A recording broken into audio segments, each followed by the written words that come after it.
Kimberly from Dirt Floor Fibers, and welcome back. I am so excited because fall is in the air, kind of, sort of, and that means that it is Fall Fiber Festival season. And actually, I'm gearing up for my first ever Fiber Festival.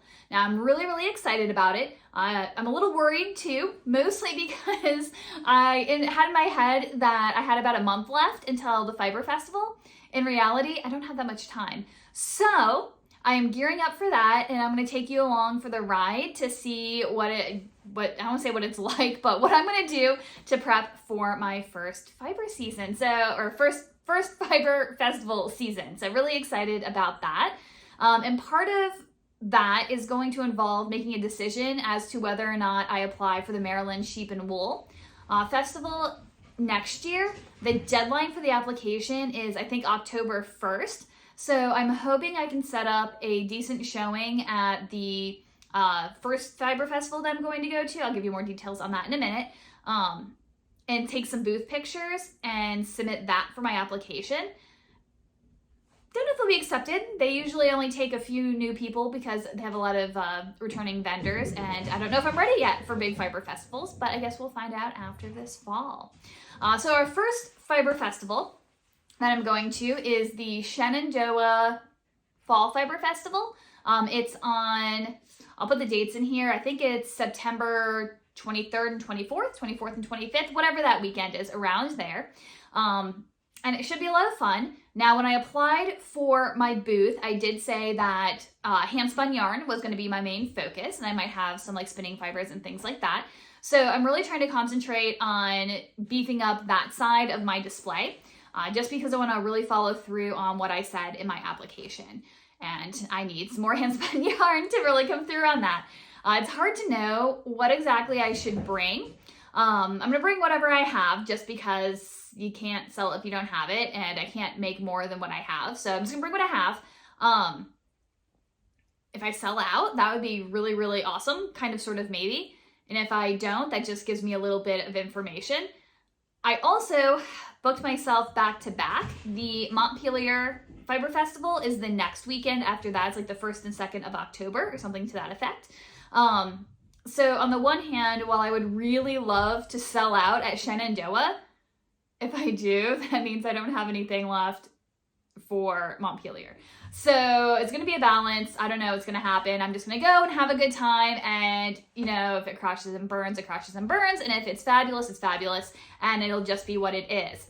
So a couple of things that I'm trying to think about and plan for. Well, we won't go there. Okay, so planning. We won't go my whole thought process because there's a lot of open tabs in my head and it's all swirling and I'm trying to figure it all out. But I'm starting to like make my list and kind of plan everything. The first thing I've kind of started to plan is what I need to purchase to make this happen. I have like zero budget right now, guys. Like the business side is just fresh out of money. So I am hoping that it does do well because I need like a little bit of a cash infusion to get ready for the bigger like craft markets and stuff coming up for Christmas. As well as if I'm going to be doing stuff in the spring for Maryland Sheep and Wool, I'd have to buy more supplies. And so I really need kind of a cash infusion. So right now I've got like nothing to work with. Fortunately, I do have, you know, more than enough fiber than what I can spin, what I can dye up. I don't have very much yarn left. I don't know. I'll see if I can spin you a little bit. If you watched one of my, you know, starting to organize my craft room sort of videos, this whole shelf back here was completely packed with undyed yarn, and there was more up on top, and you probably couldn't see the stuff that I had on the floor. Well, that's all gone now. I only have this little bit. Most of that's like a super bulky that I haven't introduced as a base yet. So I really want to be able to get more yarn to be able to introduce some new bases and to dye up some new colors and larger quantities and stuff like that. So the wish list. The only things that I really need, I need more of the 8-inch hooks for my grid walls because I would really like to bring all 10 of my grid walls now that I figured out how to fit them in my car. I think that would make a really nice display and make it easy to walk around in my booth. So I'd probably do like 2 walls with the grids and then 1 table, or maybe I do the grids on the side and the table in the back. I don't know, I'm gonna play around with that later. But I really need more hooks regardless. Even if I can only get 1 package of 25, I think that would make a really big difference. But that would come in at around $30 by the time you pay the shipping for 1 package of 25 plus the shipping costs, because they're kind of heavy. So I need that, and I really want to do new tags. If you watched one of my earlier vlogs where I was testing out the U-line grid panels, you would have seen how my tags have progressed over time. They started out as a business card that I printed with Vistaprint. They're really cute. They were like brown with a little like dandelion on them. And I had like my website printed on the back, and then I hand wrote all the information for my yarn in the back.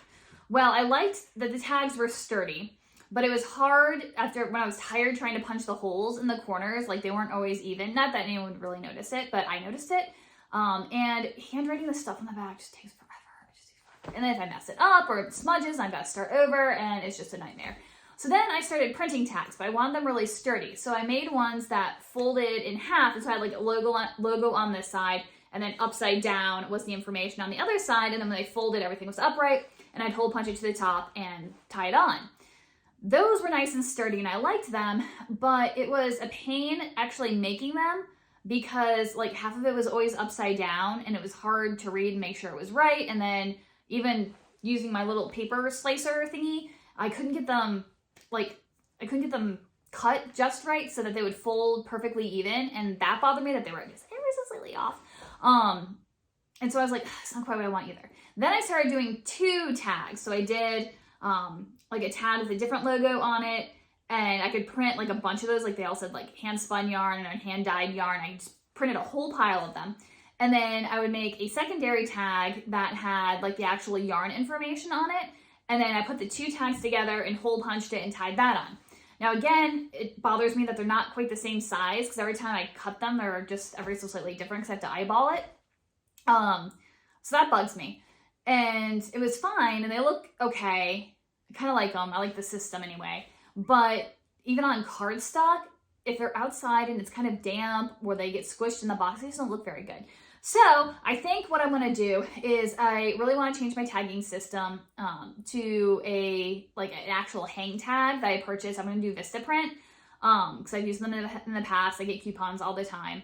And I want to do the hang tag. Those are never on sale. They're a little more expensive. They have the hole pre-punched. And I want to, instead of doing a logo, I want to do a cute sheet picture on the front along with my business name. And then that way, over time, as I run out of tags and order new ones, I can replace them with different sheet pictures, but it's always kind of like the same style. And that way I don't have to stick to one logo, which I always keep changing my mind about what I want it to look like and what I want my colors and my branding to look like. So if I've just got these really like saturated, cute sheet pictures, like everybody likes a cute sheet picture. I think some people have actually taken my cards just so they can have the little picture of the sheep on the front of it, which I don't blame them at all. And now they have my cards, so that's kind of a plus as well. So I really want to get those, but a box of 400 is like, I think like 40 something dollars. I think the cheapest you can get is like $20 or $30. And of course, the smaller the quantity, the more they cost for each little hang tag. So if you figure between like 30 and 40, maybe like $30 and $50 for those once you figure in shipping. So between the tags and the 8-inch hook things, so we're looking at like $80 that I need. So I'm hoping that the Urbana market this Saturday goes okay. And I would love to have enough money from that to A, buy some groceries and put some gas in my car, but then order those items. The problem with Vistaprint is that their shipping can be unpredictable. So they might say, oh, it'll ship in like 3 to 4 weeks. It might actually be 3 to 4 weeks, or you could get it in a week. And we're getting really, really close to the Fiber Festival. If I don't order them like this Saturday immediately after Urbana, they might not get here in time. So, sorry guys, like, I'm so excited that I'm like giving myself a coughing fit. I apologize. But anyway, I promise I can breathe. I'm okay over here. Yeah, so those are my 2 things on my wish list. They don't have to happen. If I don't get my new tags, I don't get my 2 new tags. If I can only bring 1 set of grid walls, then I'll just bring 2 tables. It's not the end of the world. It'll be fine. We'll live. So that's my wish list in terms of buying things. I think I should have everything else. I don't want to buy any more like product supplies just because I want to use up some of what I have. And again, it's expensive, so I've just got to kind of work my way through that. I'm also going to pull out, I haven't done it yet, but my Nifty Difty planner. This is one of those Commit 30 planners. I think I've talked about it before when I was planning for another something. Maybe my trunk shows when I pulled this out. I really like it. I'm not, I'm not an affiliate or anything of them. I just really like the planner. And it's yellow. Okay, so we are, to give you a rough visual, here is September. Today is, I don't know what today is. Today is Wednesday the 7th. So we're right there in that little slot. I have to work tomorrow night. Then I have a night off. And by have a night off, I mean it's get ready for farmer's market on Saturday. Then I'm at my farmer's market on Saturday, but I don't have to work that night. Then I work on Sunday. And then these 3 days, I've got like teacher conferences, like parent-teacher conferences. So I'm gonna be home late those nights. Then I work that night, and I work that night, and I work that night, and I work that night. I overbooked myself. And then I have Monday off, work that night, have that night off, have a big school event these 2 nights, and then that's the Fiber Festival. So that's my really convoluted way of saying that in my head, I have a month, and that's plenty of time. In reality, I'm right there, and the Fiber Festival is right there. And that's really close together on the same page, right? I'm a little worried. Part of what happened with all of that was we were supposed to get okay, so I applied back in like February. And then we were supposed to hear back with our acceptance by August 15th, which is really, like, that's a long time to wait anyway. And then, like, August 19th, I emailed the coordinator and was like, so, I haven't heard back from you yet. And when I looked on the vendor list that's on the website right now, I didn't see my business name. Is it just safe to assume that I didn't make it in? And she emailed back right away. Like, it was like 10 minutes later, I heard back from her. It was really nice. And she's like, no, we had a problem. Some of our old vendors who were coming back missed the sign up, which that was due back like in January for them. So they had to open it back up, which meant everything was like a hot mess. And she's like, you're definitely on the list. Just give us some more time. We'll send out official booth assignments and acceptances in a little bit. We have to wait for these vendors to get their stuff in. I'm like, okay, that's cool. So I know I'm going. But I also wasn't quite sure like what my booth setup was, if it's inside, outside tent, and that would affect everything. So I kind of put off doing anything about it. And so we didn't hear back with our official acceptances until like the 20-something. I can't remember what exact date was. And then it was even longer before we found out what our booth space was. So I just recently paid my booth space. And I'm excited because I got the inside space that I wanted. They got like 3 different options. You could be like inside. Then there was some pavilions, which are like just the roof, and I don't know what kind of sides they have. It's definitely a roof. And then there's tents. And basically their thing said that for new vendors, most of the time you're gonna be out with the tents. Like, you just don't have a choice. It's very rare that people kind of move up and into the buildings. So I'm like, I sent in my application, I'm like, I have a tent. I can totally bring my tent. That's fine. But, it's a really long drive. And if I don't have my tent in my car, I can bring a lot more stuff. So I'd really love it if I could be in a pavilion, knowing that I'd never be able to get inside the actual building. But, if I could be in a pavilion, that would be super. So I made it in a pavilion. Really excited about that. It's kind of annoying because they're long and skinny. They're barns, so they're long and skinny. I'm like dead center, and you can't drive into them anymore, so you gotta like park on the end. I'm gonna like cart all my junk in. It's gonna be really annoying, but it's gonna be fine. That's not actually an issue. I'm not really complaining. Don't take away my roof. But when we got our like instructions in an email, first of all, before it was kind of implying that you could still set up Saturday morning as long as you had all your stuff out by, I think it's like 8:30 your car had to be out, and then you had to be all set up by 9 or something like that. And that would have been fine, not worried about that. But their latest email said that specifically you had to check in on Friday, and it was a really big window. It was like 9 a.m. to 9 p.m. That's a 3-hour drive. So I've got to go out there, set up, drive home, And then I've got to drive back out Saturday and Sunday. So I'm going to be in the car like 12 hours that weekend. So that's going to be a pain. But the thing that worried me was they also said, even if you're in a pavilion, you should probably bring your tent and pop up your tent, even if you just use like the structure and you had the sides on it and not the canopy. Well, the whole purpose in getting in the pavilion was to not have a tent. So I might wait and see what the weather is looking like. And if it looks like it's going to be decent, I might go and like set up my display and everything and then take all my product and put it in bins at night, or take like some canvas or something and like throw it over. So I don't know what I'm going to do about that. You know, I was really going somewhere with that. There's a thought in my head. I don't remember what it actually was.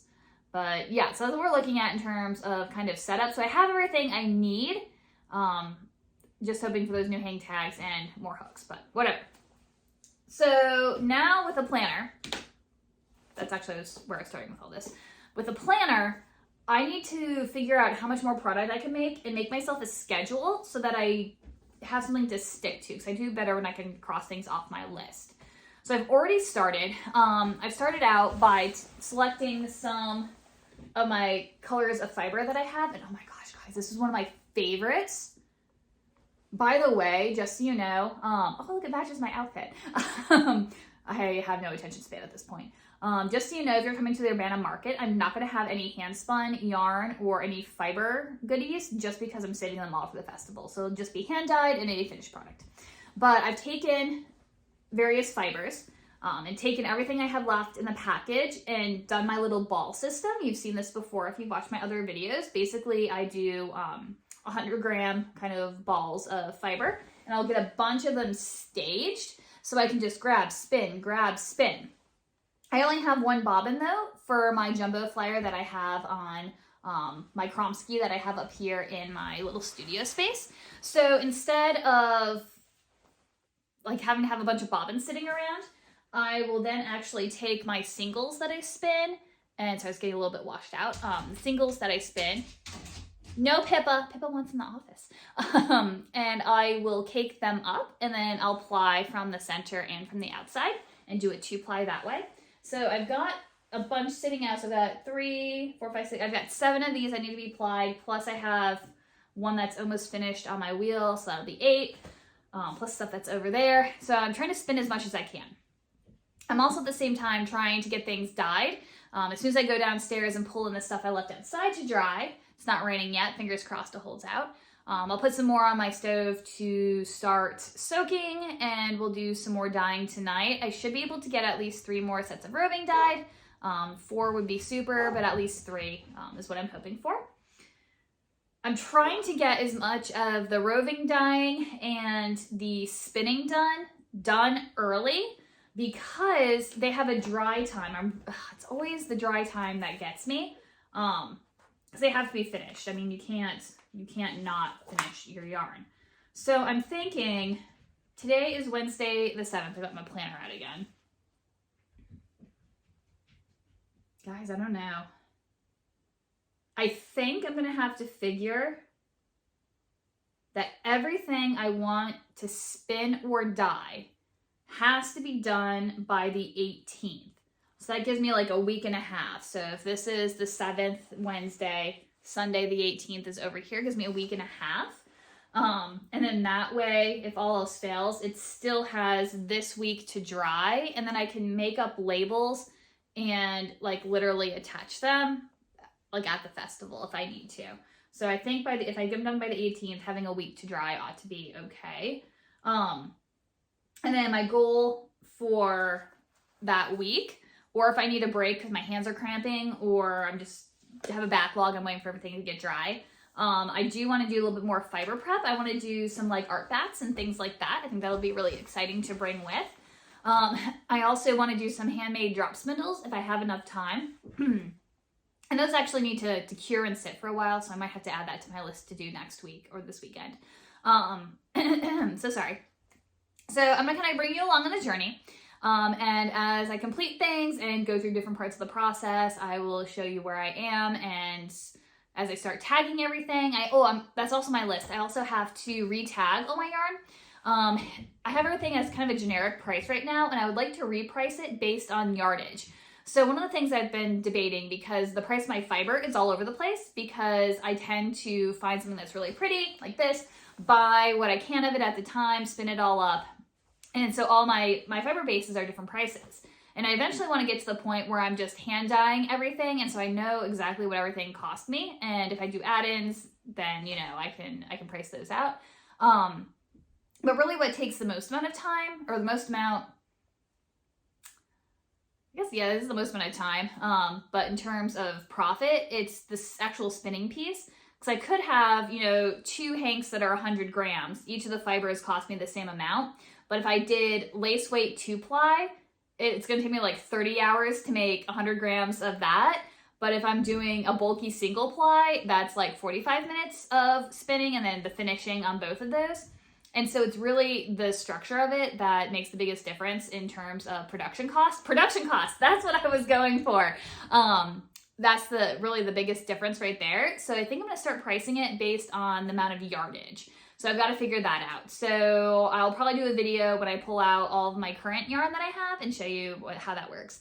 But as you can see, I'm turning more and more yellow as not only does the sun go down, but I'm watching this storm roll in, and I actually have a like weather alert over on the side of my camera right now because I'm using my phone and my tripod.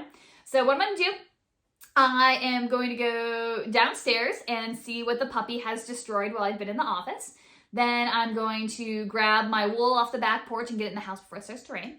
And then I'm gonna change into clothes that can get dirty. I'm gonna eat dinner because I'm kind of hungry, and then have some wool soaking on the stove so I can do a little bit more dyeing after I eat dinner, and then come back up here and spin while the yarn is heating and setting. So that's my plan for tonight. Tonight is Wednesday. I think I've said that like 12 times already, but it's Wednesday, just so you know. And I will probably check in another day when I have a little bit more light and I have some progress to show you. So wish me luck. I will take you along on this journey and we'll see what happens. So see you later.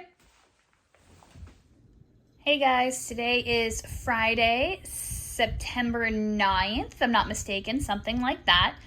So I've got my farmer's market tomorrow, so I went ahead and pulled all of my hand spun and kind of fibery things out of my market stuff, just because as much as I would love to sell it tomorrow, I really want to hang on to it for the fiber festivals because it's going to be really, really hard to replace. So this is kind of giving me an idea of what I have right now. And I think I said in my previous video that I was looking at kind of repricing everything. So I've got everything sorted right now, kind of, sort of. So these skeins here all have like under 90 yards to them. So they're like between like 50 and maybe 80 something. And then these guys back here have between 90 and like 190. These ones back here are in the 200 range. And then all these guys over here, I still need to measure out and put tags on. So I put them to the side. Now right now, finished skeins, including the ones I still need to label over here, I have 62 of those. And then over here, I have 9 sets of singles that are all ready to be plied up. And then you can see on my wheel, I'm almost finished with another that would bring me up to 10. So you can see I just have that much left and that little blob right there. So that gives me 72 that I know that I'll have a chance to finish. And I'm still hoping to get enough money from the farmer's market tomorrow to get those pegs from Uline. But I also have a boatload of S-hooks. So I'm thinking if all else fails, I can take these and unskein them, so just like a round hank, and let them hang that way. You see a lot of hand spun being displayed open rather than wound up like this. And so I'm just kind of curious what will get more attention from people, if they're like traditional yarn or if they're kind of like hanging open, right? Then over here, I have some braids of roving. I'm hoping to get a lot more done. These are all the Polworth in silk. So I've got 3, 4, 5, 6, 7 of those. And then these are all Corriedale. These are from a while ago, but these guys are freshly dyed up. And actually, I haven't braided these yet because they're still a little damp. They got twisted when I was hanging them up to dry. So I've kind of set them up here. It's the ends that are a little damp. So hopefully those underneath the fan will dry out pretty soon. But then that brings me up to what I say, 3, 4, 5, 6, 7, 8, 9, 10, 11, 12, 13, 14, 15. So I have 15 braids of fiber. I'm hoping to get a lot more of that dyed. I would like to do at least twice that before time. And so again, these take forever to dry, especially with the humidity. So I'm hoping to get on the ball with that. I really like this one though. Look how pretty that is. Really excited by the way that turned out. And then I have 3 bags of Rolags that I had done before. I think these are 50 grams, if I'm not mistaken. Yeah. So those are some Rolags. And then I've got these, I'm calling them rainy day samplers, but basically it's a breed study. And so there are 4 different types of gray wool with 25 grams each in these little boxes. And I have 6 of those left over. And I've got plenty of gray wool that I could make up more if I needed to, like between the first and the second Fiber Festival. So that's kind of what I'm working with right now. I can't even tell you the amount of hours of work that have gone into this, and yet it seems like there's absolutely nothing. So we're going to keep working along, and we'll check in when I have something to share. Hey guys, today is Sunday, September 11th, and I'm here to check in with you about both my literal and metaphorical mountain of spinning that I have to do. So I've actually been really good about meeting most of my goals for the last several days, including times where I was like, all right, I'm just going to finish this, or I'm just going to spin until this time. And then once I get there, I'm on a roll, and then I just want to keep going. So as of like Thursday or Friday, my plan was to spend Sunday plying what I had so far.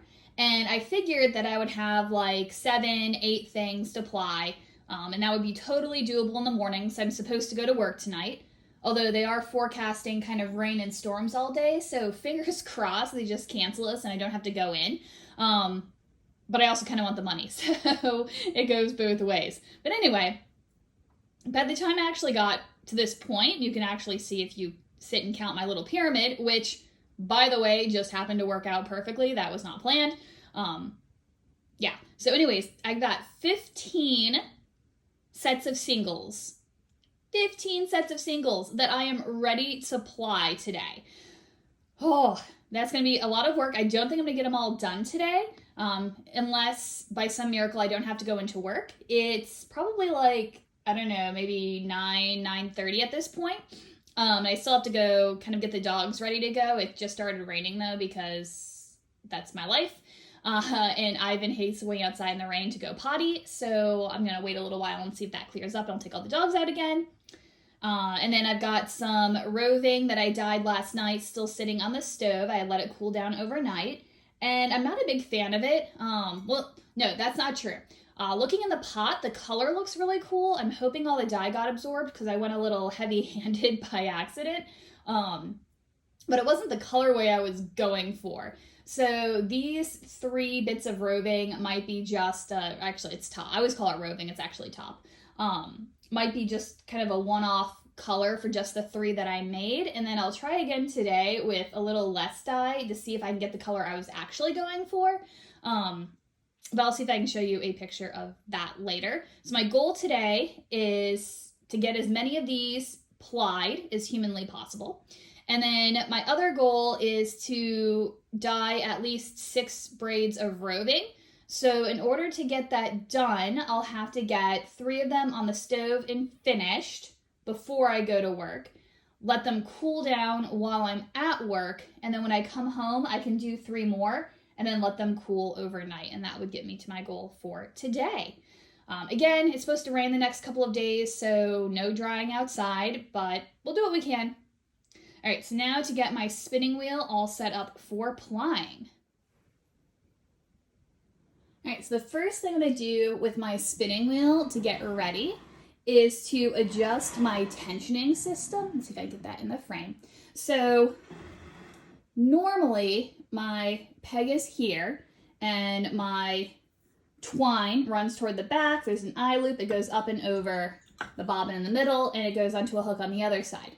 But for plying, I found that I'm more consistent and more efficient if I undo, in theory, there we go.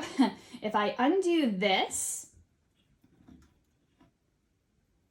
bring it under my bobbin, out the other side, and now I'm going to go through this loop, this eye hook, over the top in the other direction, and reattach it here. And then I'll give myself some tension, and I should be all ready to go. That's the other reason why I like to have a bunch of singles ready to go. That way I'm not always changing my tensioning system back and forth. All right, turn this around so I can actually spin. All right, so my first set of singles I'm going to start with is this kind of chunky single ply. This is actually from the top that I usually dye, but I had some inspiration and I really wanted to do like a really bulky, like super bulky single and then dye that up because I've been absolutely obsessed with knit collage patterns lately, and I keep going on and putting some of their yarn in the cart, which is hand spun in India. It's really pretty. I've seen it in person at the Maryland Sheep and Wool, so that's exciting to see. But every time I put it in and look at the total in the cart, I'm like, why am I buying yarn hand spun in India when I can hand spin it, hand spin it right here with my own wheel? So my goal is to do super bulky singles, okay? And so I'm spinning and I'm like, wow, I'm doing such a good job. And then I sit back and look at it and I'm like, that's like maybe a worsted weight single if I'm being generous. So I was just gonna leave it like this, dye it up, and then try again. But I was like, you know what? What if I were to make this into a 2-ply? I bet you that would be at least the weight, if not more, like a super bulky single or a super bulky double ply. And at the same time, it would make it stronger. Now, this is a Polworth in silk, so it's not going to pill quite as easily as like a merino. But being a bulky single, it would still be a little bit more delicate. But if I ply it together, I'll get the weight and the strength that I love. So we're going to go ahead and ply these and see what they come out like. So I just have to find my 2 ends. There's one. Give it a little bit more of a, see, just dropped it. Give it a little bit more of a twist at the end where it was starting to come undone. Pull my other end out of the middle. Again, give that a little twist.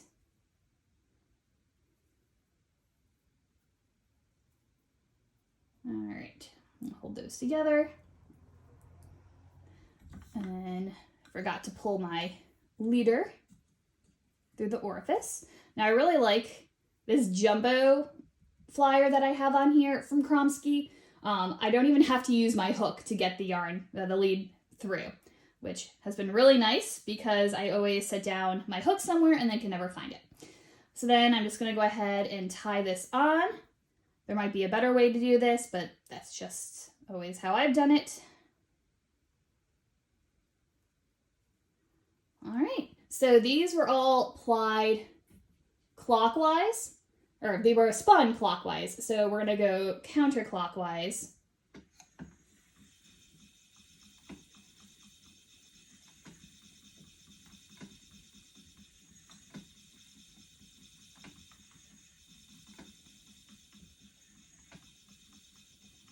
They're not perfectly even, they're not perfectly smooth.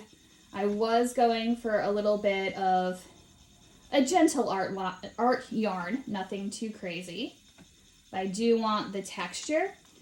Again, go on and check out the knit collage patterns. They've got some really cool things for super bulky yarn.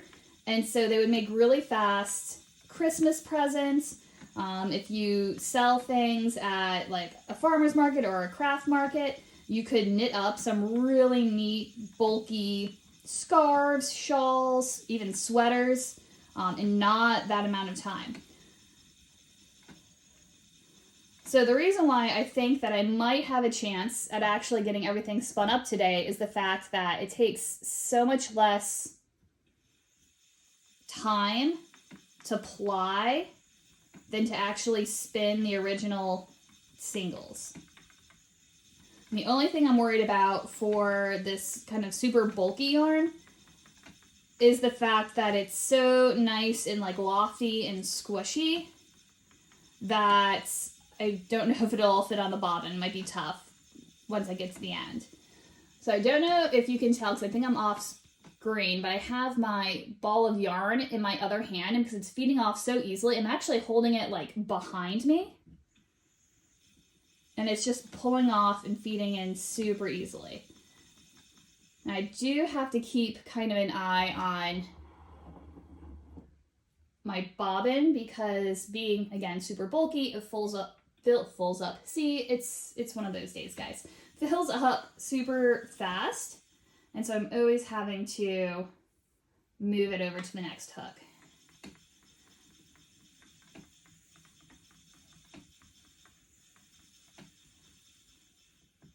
You have a little spot right there that's kind of overspun, which is another reason why I wanted to ply them.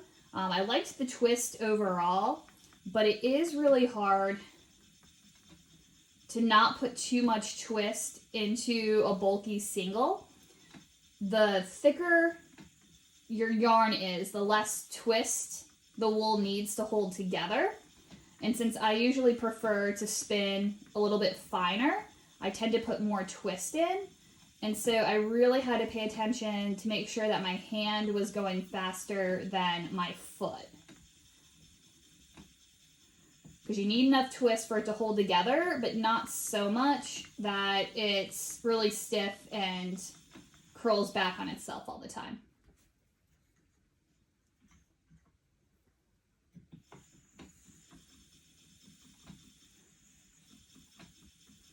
You know, I might just put this on a time lapse and see how long it takes me to ply this up because this is going super fast.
One thing that I have to really pay attention to, because I mess up on this all the time, is when you get starting to get full and you're trying to fill this last little bit, make sure that your yarn doesn't accidentally overflow. I've had that happen on many occasions where I'm just in the groove and not really paying attention, or I'm paying attention to what's going on in my drafting zone and not to the bobbin, and all of a sudden it'll spill over and get wrapped all around there. So you just want to be really, really careful as you fill up that last bit. All right, I think we're gonna make it. I'm getting really, really close to the end. And sometimes I'll come down to my tensioning and tighten that up a little bit just to pull on that last little bit as I'm getting over full.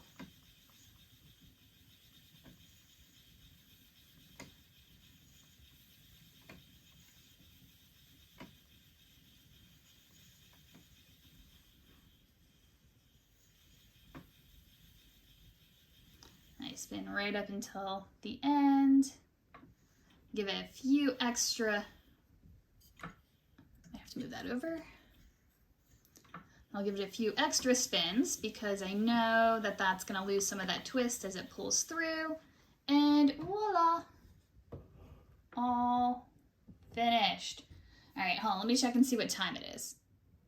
All right, so I just checked and I didn't look at the time like right when I got started, but after one of my camera moves, I checked and it was 9:52. It's now 10:05. So that took maybe about 15 minutes, right? Yeah, so maybe about 15 minutes or so to get all that plied up. So I don't know, maybe we will make our goal today. So I'm not gonna make you sit and watch me spin everything. Oh, I will show you what I do next though. Okay, so I'm gonna go ahead and loosen, I don't know if you can see it. Can't move my camera.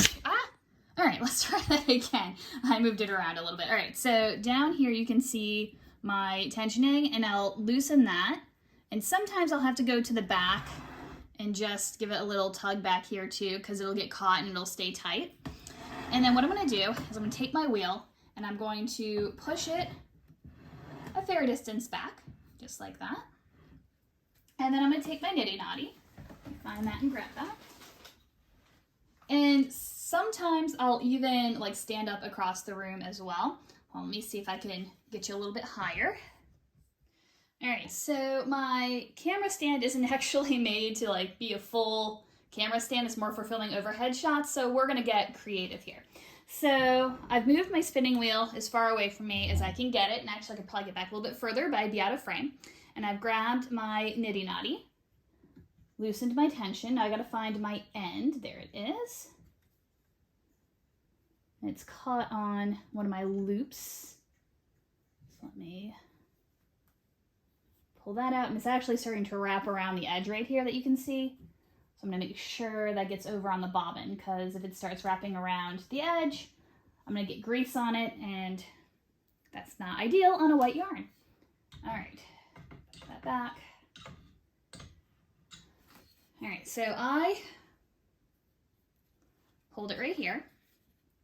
You go up over one side, down and around the other side, up and over this side, down and around the bottom, and back up to the top. All right, let me see if I can kneel down. Maybe that will be easier to see. And so I'm just gonna go ahead and wind this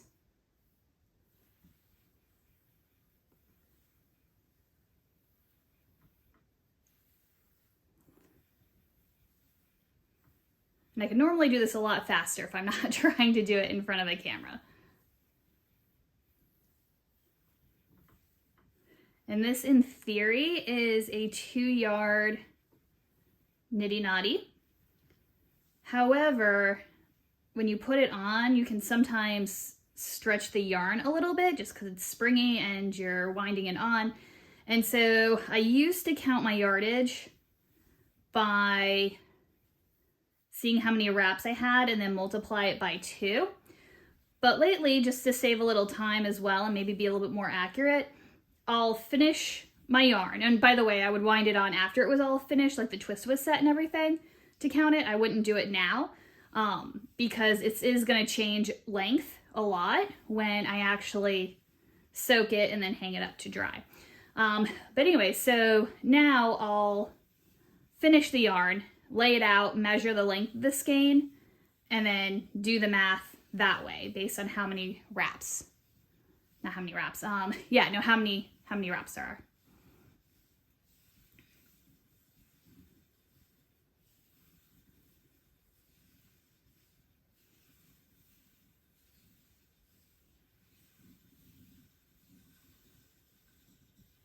And there we go. We are all done. And then I'll put some choke ties around this in at least probably 3 places. And then it'll be ready for soaking. But I'm gonna go ahead and get all these finished up, or at least as many as I can, and I'll go check in. It also, I don't know if it stopped raining, but it's sprinkling a little less. So I'll go give the dogs another walk and get back to work. All right, sorry about the weird lighting, but I just wanted to kind of show you this really fast. I'm really excited to see how this plies up. I did something a little bit different. that I haven't tried before, and I'm curious. So I had a braid of fiber. This was from, let's see if I can pull it out. This was a Sweet Georgia, a superwash BFL. And what I did was I actually split the braid straight down the middle in half. And so like it was in 2 pieces lengthwise, if that makes sense. And when I spun it up, I started from one end, went to the other end, obviously. And then I reversed the spinning. So I started with what was the bottom end and ended back with the top. And so you can see, as I'm applying it together, it'll come into focus. It doesn't want to focus. But you can see it's the same color. So I'm curious to see if I can get this to be kind of long stripes, but not chain plied. Like I wanted to meld between the different colors. So I don't know. We'll find out. And I have no idea why the color and the lighting keeps changing. That's so weird. Okay. Check in later. All right, I'd show it to you in my hand, but it just won't focus on the yarn. But check it out. It is lining up, not perfectly, because of course, as you draft it out, you might grab a different part of the color change, but I'm getting a little bit of barber pulling, but I'm also getting these really long gradient, like color changes between the different colors. And I am loving this method.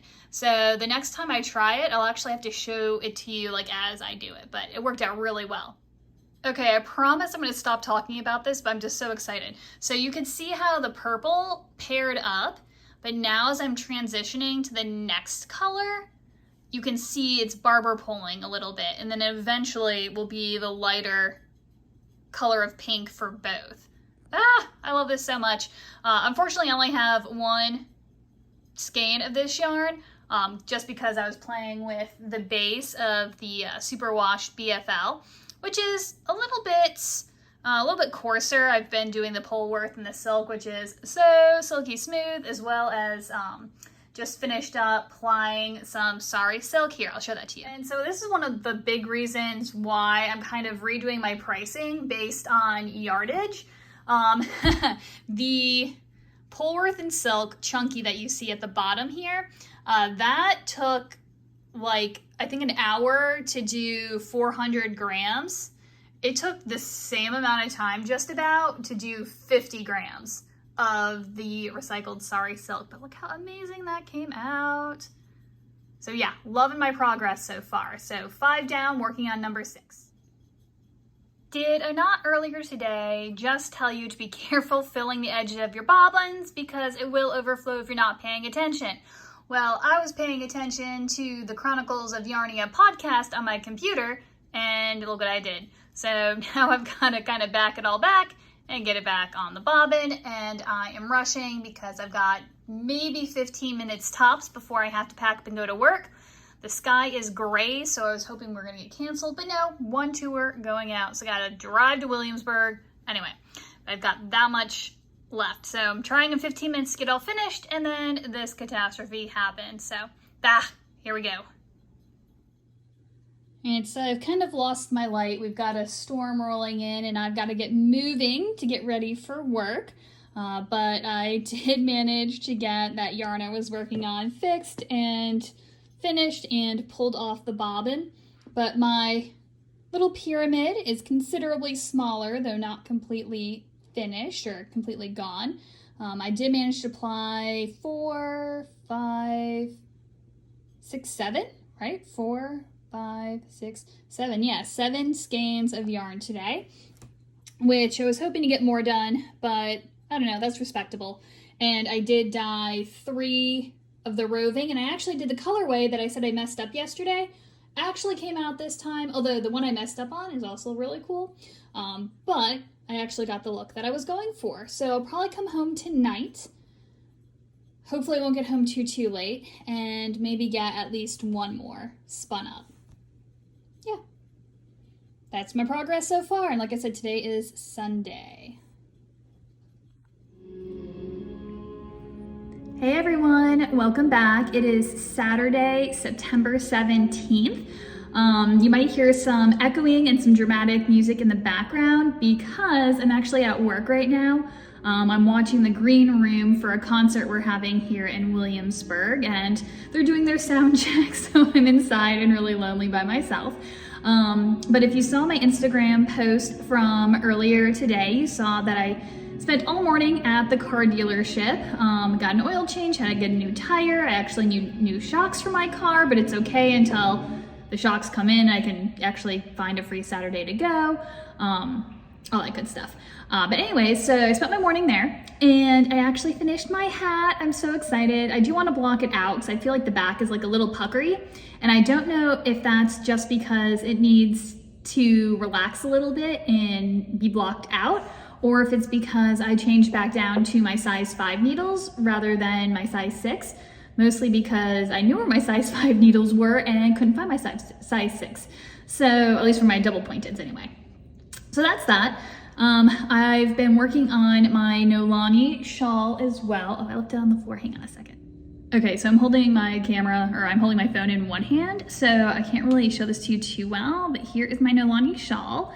I've made a decent amount of progress. Look at all of that. And it is looking great, so I'm really excited about that. I've got several more hours of sitting here, so I'm gonna keep working on that. I also brought another shawl that I'm working on just in case I get bored with that and want to do something else. So options.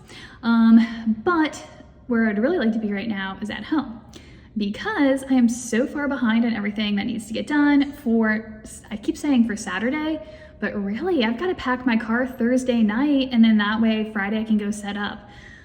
Oh my goodness. Okay, so I'm cutting things close. I've also been sitting here online shopping. So, you know, I have my grid walls. I've got 10 of those, and I think I'm gonna set them up. I don't think I'm gonna have time to actually do a setup, which makes me really nervous. But I'm gonna do kind of 2 walls of my 10 by 10 space in the grid walls. And so I ordered some triangle shelves to fit in the corners, just to give the racks a little bit more stability, because I don't have like any sort of feet or anything for them. So I think having the corner shelves will just add a little something else to them.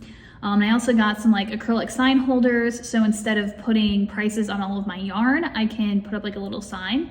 And that way, if I need to adjust my prices later, I can just print out something new and stick them in without having to absolutely relabel everything. I also, I thought there was somebody in here and they're doing a mic check. I forgot what I was gonna say. I also ordered new tags.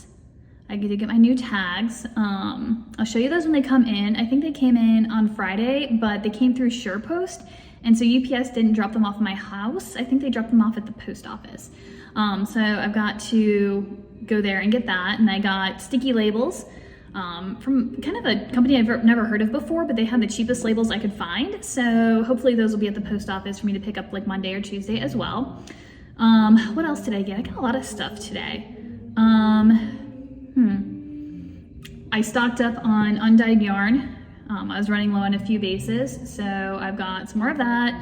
Got a little bit more to order, but I'm almost done, and that should carry me through the winter season. And then hopefully once all these festivals and craft fairs and things are over with, I can do a shop update, and so all my stuff will be online as well. But yeah, so for progress, those those balls of singles that I showed you guys both on Instagram, and I think I made a video about it too.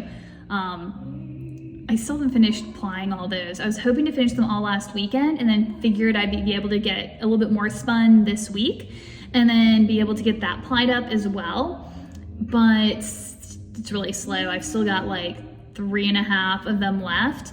But I'm hoping maybe tomorrow, definitely tonight, I want to finish plying everything if I can, and then tomorrow maybe spin a couple more singles and get those plied up, and then get everything hanging to dry. Soaked and hanging to dry, so that way they're ready to be tagged later in the week, and hopefully we'll be ready for this weekend. Oh my gosh, it's coming up so fast. Kind of nervous, kind of excited. I don't think I'm gonna have enough yarn to really make a really nice display, especially if I'm trying to like cover 2 sides. I fill up a booth, I fill up 1 wall with grid walls and 2 pretty big tables, a 6 foot and an 8 foot if I'm using my hand dyed. But I said I was mostly bringing hand spun and hand dyed roving, so I don't want to put too much hand dyed out because I feel like that's just not like misrepresenting what I said I would bring.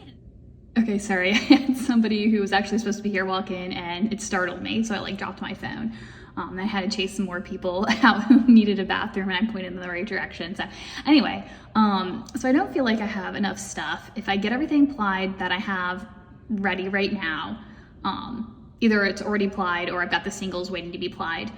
I've got, I think, 82 things, I can't even think anymore, skeins of hand spun ready to go. And I've got like maybe 20 hand dyed rovings, which it sounds like a lot, but then when you see it piled up, it's really not a lot. So I think what I'm going to do, when I had done my trunk show at Dances with Wool, and I had talked to the manager there and I was like, hey, just your opinion. Do you think I should, open up the hangs and let them hang? Or do you think I should leave them kind of skeined up? And she said, oh, leave them skinned up because people are used to seeing yarn that way. And so she thought they would do better. But when I've been watching fiber festival videos, and I've been I've been mainly doing ones that are just people visiting, because there's not a lot of videos of people actually preparing and doing or vending at a fiber festival. What I noticed, all the stalls that did have hand spun yarn, they had theirs opened up and hanging just like in a hank. They weren't twisted into a skein or anything. So what I'm gonna do is I'm gonna get some 3-inch binder rings, and I think I'm gonna try hanging them. And then that way, instead of having like 3 rows of a bunch, I'll have like 1 or 2 rows, and I think I'll be able to fill things up. But it looks like I've got some more people coming in, so I'm gonna stop filming for right now and go back to working on my shawl and panicking that nothing is done. All right, I'll try to check in tomorrow. Okay, so like biggest panic in the world, guys. Today is Friday and I was at a school retreat and I was supposed to leave halfway through the day to go and get my car packed up and head out to Shenandoah so I could go get set up. Got a phone message while I was at the camp that none of the neighbors had seen Buttercup. And the guy who owns the field came out and he looked and he saw no Buttercup. I'm like, oh my God, where's Buttercup? Because my biggest fear was that she had died and was lost in the grass because it's really long in some places. And so I came out and I'm like, I've got to find the sheep. Like she was fine yesterday at 7 o'clock. And so I started walking the fence line, found her. She was laying on her side, completely down. I'm like, oh my God, no, I did lose her. So glad I at least came out and said goodbye to her yesterday. But she's okay. At least I think she's okay. She, I think, had cast. She was laying on her side and couldn't get back up. And so I boosted her back up and she was laying in the biggest pile of poop that you have ever seen in your life. So I'm wondering if she had a blockage and then like yesterday was when she passed it or something. But we're gonna go say hi to Buttercup. She walked away from me. But she's very vocal, but I want to go see her get some water. Yes, Buttercup, I'm coming. Sheep selfie. Hi, buddy. Hang on. Can I get a picture? I said, oh my goodness. Hi. Say hi. Say hi. Sheep selfie. Yeah. You gotta say hi to the people up here. Denise. Yes. Oh my goodness, Denise. That one's Pisces. Hi, Pisces. Let's go see Buttercup because she's the woman of the hour. Ma. Beautiful, you scared me. Can you say hi to the people? This is Buttercup. Buttercup, look up. Say hi to the people. Oh my goodness. Hi, Buttercup. So, anyway, let me show you guys. Maybe, no, I won't show you that. But like, seriously, guys. Gave me a freaking heart attack. So anyway, I'm behind schedule. I don't want to leave her until she gets water.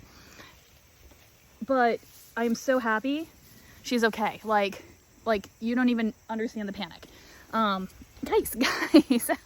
Hi, buds. I know you're beautiful. You're beautiful.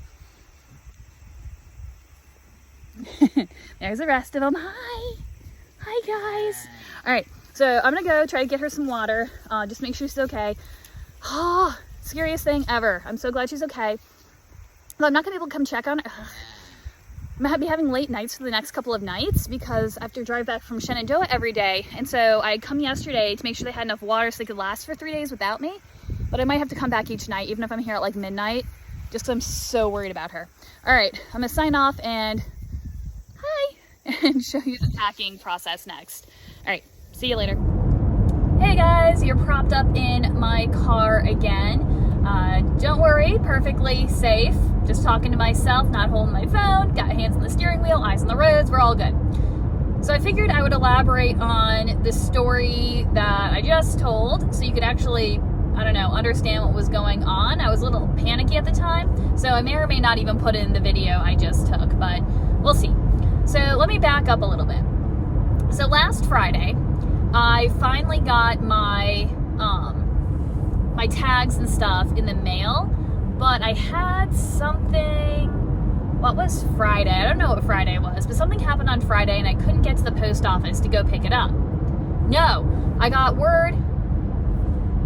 No, it was supposed to be delivered on Friday and it was UPS SurePost. Well, I wasn't home, so UPS driver took it to the post office, which was great, it's what you should do. But Saturday, I had a car appointment in Williamsburg, which is like an hour away from me. And so I had to be there at 8 o'clock in the morning. Post office isn't open that early. So I couldn't actually get my tags and my like little sticker things to print until Monday. But Monday, did I work on Monday? No. What did I do on Monday?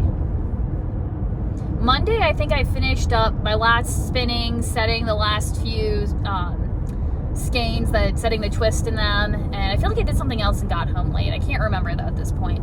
Tuesday, I had to work in Williamsburg, so that was a late night. That was a wash. Wednesday, yes, okay, so it's all blurring together now. So Wednesday, I finished with work. I was there a little bit later than I intended, but we have a big like retreat we do with the middle schoolers every year, and that was yesterday and today's Friday. All right, back again. So today's Friday, if I didn't say that earlier. But so I had to load up my car because I live closer to the camp where we go, so we put all this stuff in my car so I could just go straight there in the morning rather than going to school. So Wednesday, after I loaded up, I went to go check on the sheep because I wanted to say hi, and I should have gone to see Veritas. I don't have time, it's fine. Because he's got a little bit of a limp. I think I figured out why he has the limp this time. There's a hand pump I think I've showed you in a previous video where I can get groundwater from, but it's over like a little, not really a ravine, but it's like a little bit marshy. And so the person who owns the land put in like a little wooden, not quite a bridge, but like a walkway so that you could get to the water pump without like, getting your feet wet. One of the boards in the walkway has fallen through. So what do you want to bet? He was either walking or running across the bridge and he either fell through or the board was missing and he didn't see it and then he fell through. Also, I cleaned under my couch, which means my allergies have been set off. So I've been like coughing something awful, but whatever. Not COVID, so we're good. But so I wanted to check on him and I wanted to check on Buttercup, my little ewe lamb. Well, I just got a new harness. I had one harness I had ordered from Amazon, and I got another sheep, actually goat harness, from Tractor Supply because I want to be able to use those to walk Patches and Veritas over to the big field in like maybe a week or so. So I can have all the sheep together. I think it's just gonna be a little bit easier and they'll be ready for breeding if Veritas can get his act together. So I figured before I try walking a ram on a harness down the street, I try it with Buttercup because Buttercup will follow me anywhere. So I hook up Buttercup, we go for a walk. You can see what that looked like on Instagram. And we made it down to the other pasture. Everybody was lovely. She was, glad to meet the other sheep. I mean, they weren't like bonding, but they didn't kill each other, so I figured all was okay. They ate out of the same bowl. But then we go home. And she's like, I don't want to go home. And she like refused to walk. She laid down like my dogs do, and I'm like, oh my God, just get up. She's got to get back home. I'm not going to carry you. And somebody noticed we were struggling, as the woman who owns the land. And she pulls up in her SUV and she's like, you want to ride? And I'm like, are you serious? And she's like, yeah, come on, we'll get in. She had a towel on the back seat. We get Buttercup in the back seat and she's laying down, getting just like a dog would. And gives me a ride back to the pasture, stick her in the pasture. Okay. So it's like 7:30 at this point. And I get home and I was working on I wanted one more sample out of my hand spun, so I sacrificed one skein. I told myself not a big deal.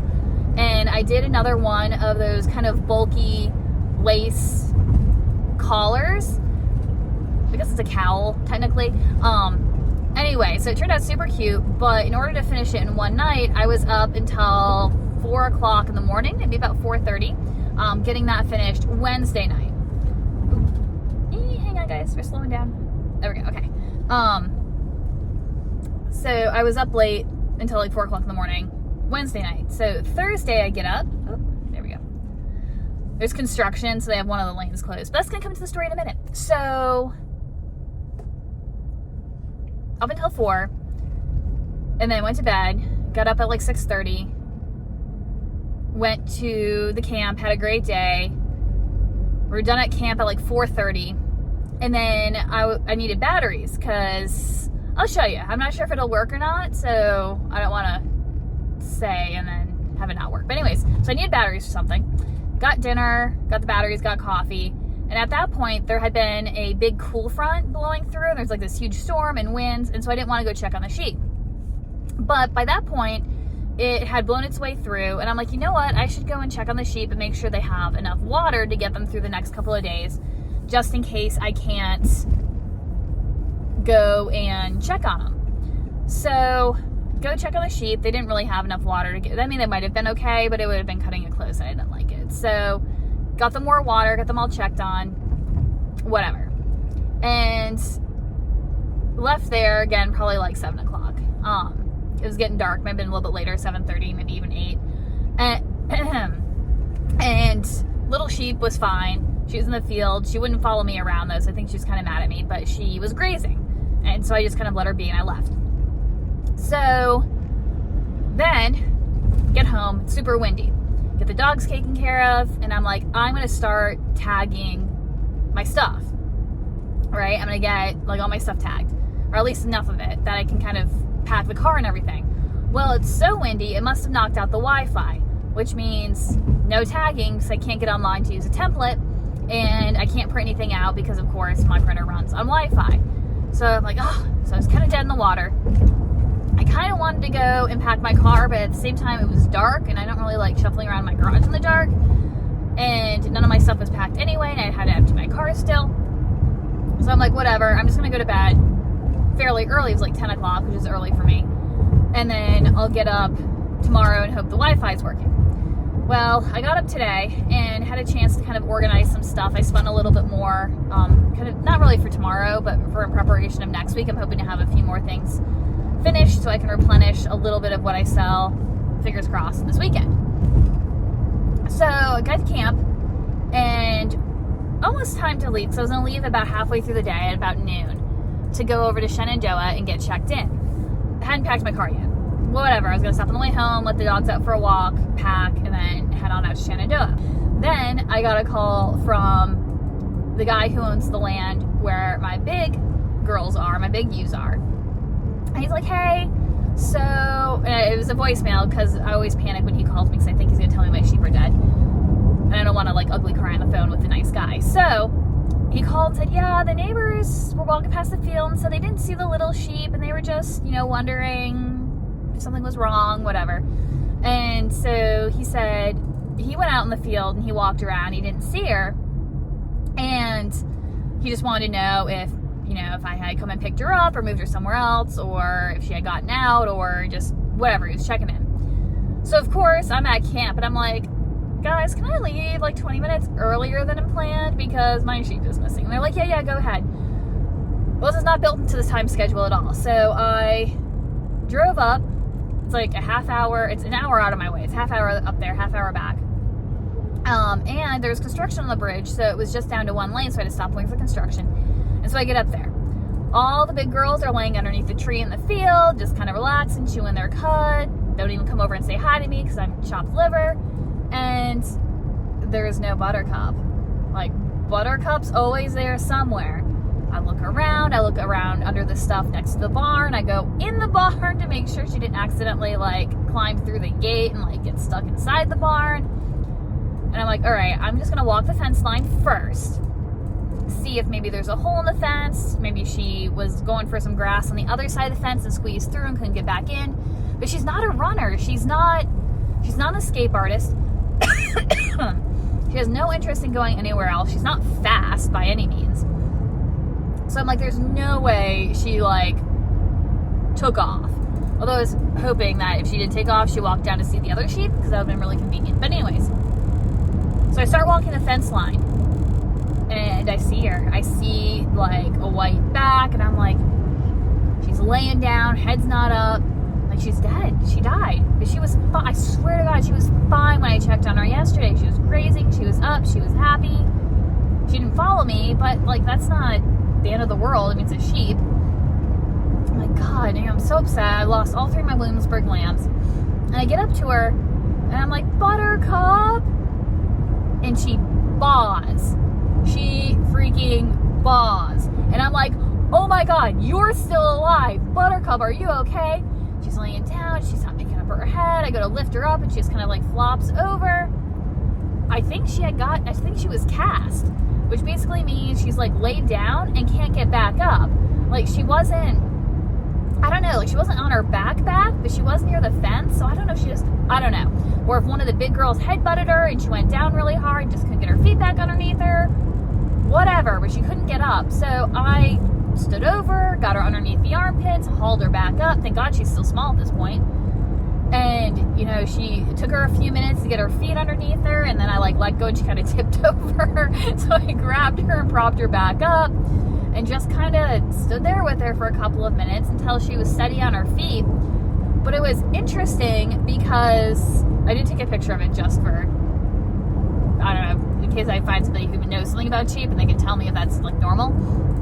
But she's had potty problems for the last month, right? It's been not squirty quite, but it's been liquid. It's fairly gross.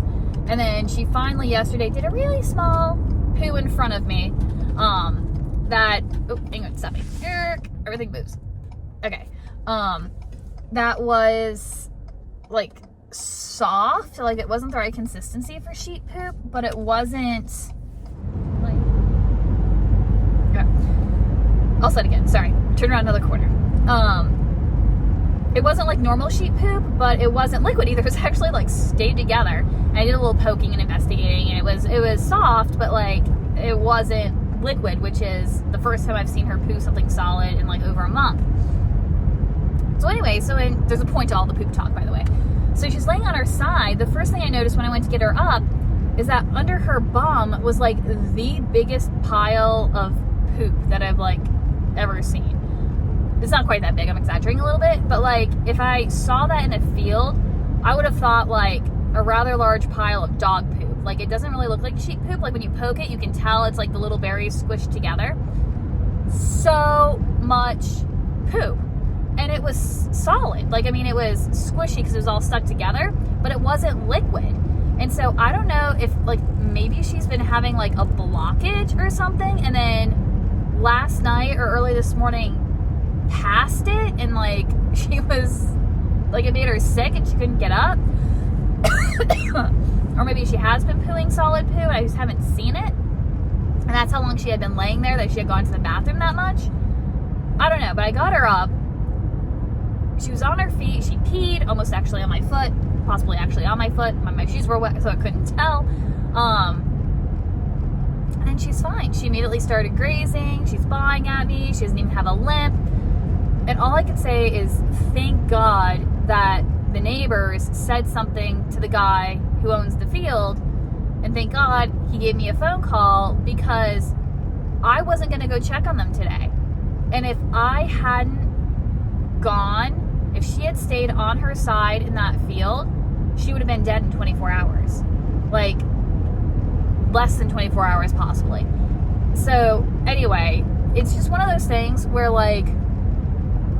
bad things happen if I skip a day going to look at the sheep. They somehow manage to get themselves into trouble.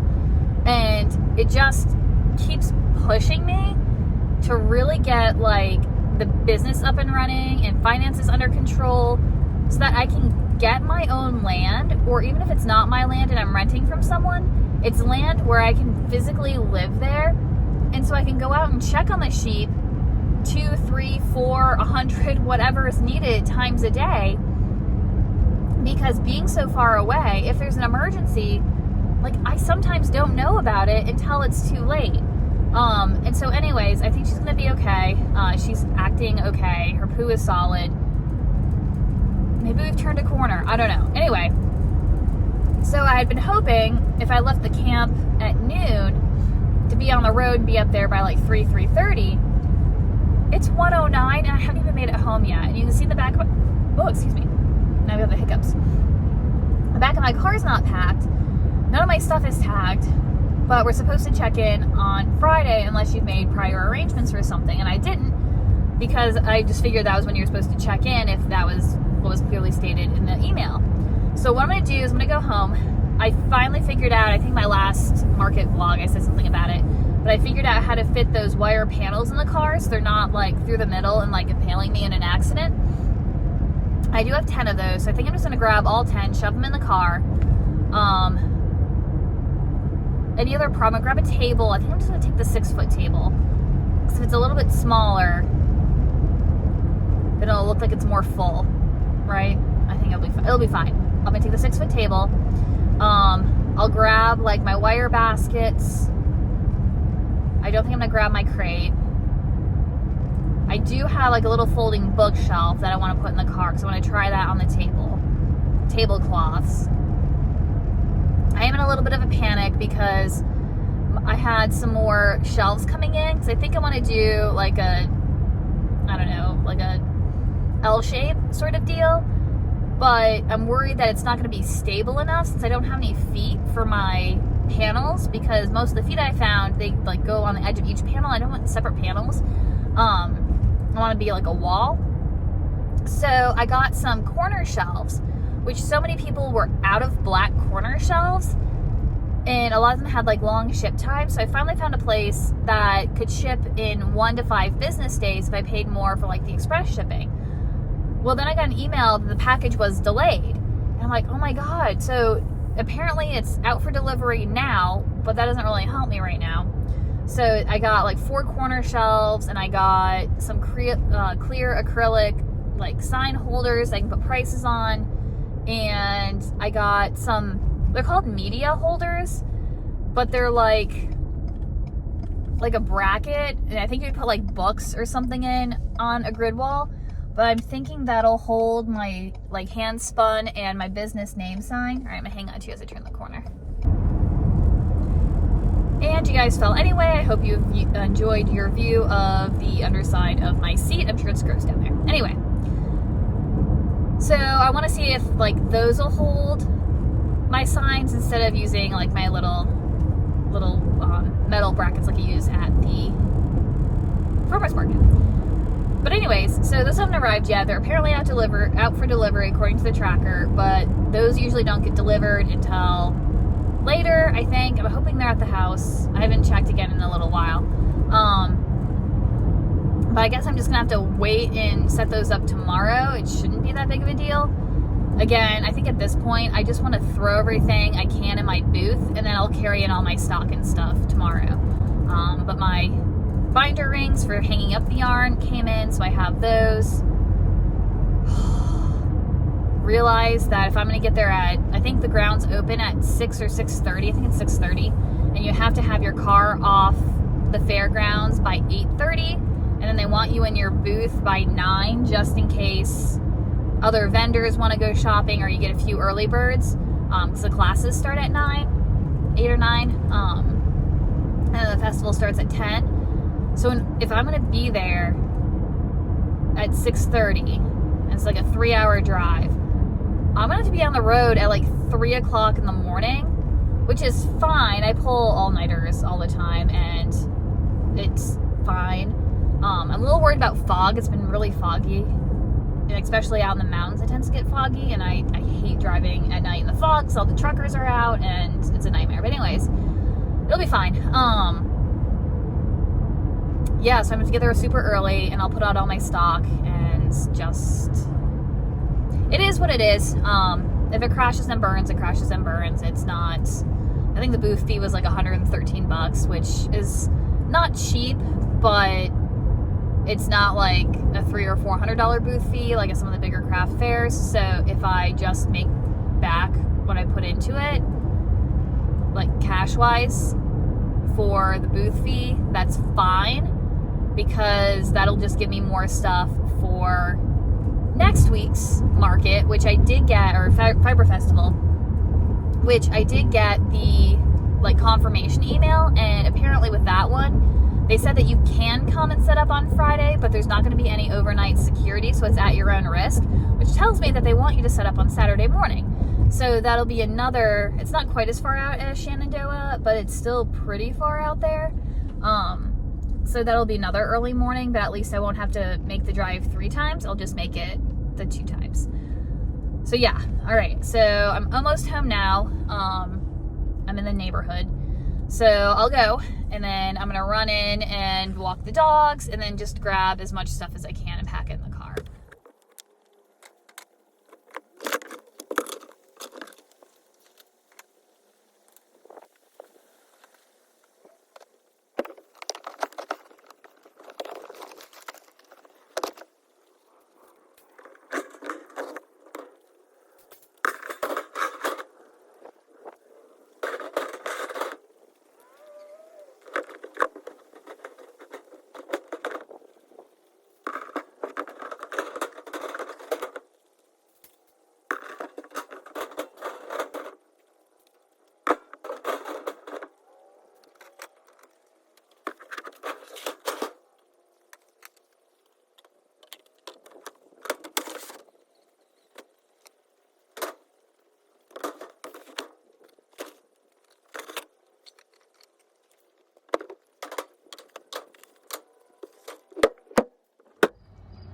Alright, so this is the dairy barn. Not everyone's quite set up. I bought a felting kit from these guys when I was at Maryland Sheep and Wool. In fact, that's the one right there. And then we got crabapple yarns over here. A big space, I think it's gonna be like a double booth. I'm not sure who all is there. Allegheny over here, nice big double booth. And I got my little hole over here.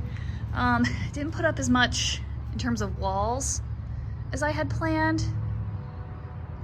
It just fits funny, I don't know. I'm not real happy with this, but I'm gonna keep going and see what I can do. All right, so this was originally intended as my checkout stand, but because I hadn't gotten a chance to make a new top and like a covering to go around the back to hide all my junks on the shelf, I was like, maybe I'll just use it as a yarn stand, right? And then I'll be able to fit like a lot of stuff on there, but it folds flat. But I don't like the table, it's a 6-foot table. It's pretty sturdy, but like this, it wiggles a little bit. Like, I don't know, I think you'd have to use like a lot of force to knock it off, but there's a lot of, I don't know, guys. So I made a little tweak over here where it wasn't feeling super stable, but I was feeling claustrophobic having it like folded in at a 90 degree. So I switched my hinges around, my connectors around. And so now, I don't know if you can tell, but it's at a little bit of an angle. Feels a lot sturdier and a lot more open. Maybe, okay, let's try this. Oh gosh, starting to lose the light now, but I just rearranged. I had my grid walls pulled out like probably a good 1.5 feet from this fence, because it's hard to tell, but like right along here there's actually a trench, and I think it's probably like where the water flows if it rains. I was like, I don't want to put my stuff all the way back there just in case, but I was running out of room up front here. There just wasn't enough room for me and my spinning wheel, so I shoved everything back. A couple of rocks that were in the way, so I had to lift everything up. It was super heavy, but I think this will work. And then I pushed my table back a little bit. So I might move this bookshelf at the end of this table and put yarn on it, or I might just leave it there and then use a hook to hook my bags and make that a checkout station. I don't think I'm gonna leave the mannequin here though, because I would like to put my sign right there, but I don't know, we'll find out. That's a problem for tomorrow me, and I'm gonna go home, find a bathroom and some food, and go to sleep. Nope, that's a lie. I can't go to sleep. I have to tag all my stuff. Darn it. Okay, well, see you tomorrow. I made it as far as the car, and I just MapQuested back to Midlothian, Virginia, and it's like a 2-hour and 38-minute drive. I thought it was gonna be shorter than that, but I guess whether a triangle works out, I just have no spatial reasoning. But anyway, so I was supposed to go to kind of like a kickoff reception thing tonight because Dances with Wool is now going to be carrying La Bien-Amie, something like that. A new type of yarn. I've been dying to check it out because there was a new cowl pattern that dropped yesterday. Yeah. And so I wanted to pick up like maybe 2 skeins of fingering weight just because I've heard a lot of people talk about this yarn. I see it all the time on the Chronicles of Yarnia podcast. They knit with it. They have it in their shop. So I wanted to try it out. And I got invited to their little event thing because apparently I'm a high roller, spend a lot of money on yarn. I don't know what that says about me, but I was hoping to be able to go because they're gonna have like cheese and like a little hors d'oeuvres and like your first chance to shop it and whatever. But it was from 6 until 8, and I totally told myself if I left at noon, got here at 3, and then took like an hour, I could totally get back there by 7. But it's 7:20 at this point. I've got nothing done, guys. This is gonna suck. All right, I'm gonna go home and start tagging. I'll see if I can get a little bit of footage, but it'll be grainy just like this because it's getting dark. Yay me. All right, check in a bit. Hey guys, as you can tell, I'm in my pajamas, ready for bed. So I got home at like, I don't know, like 11, 11:15, 11:30, somewhere in that range.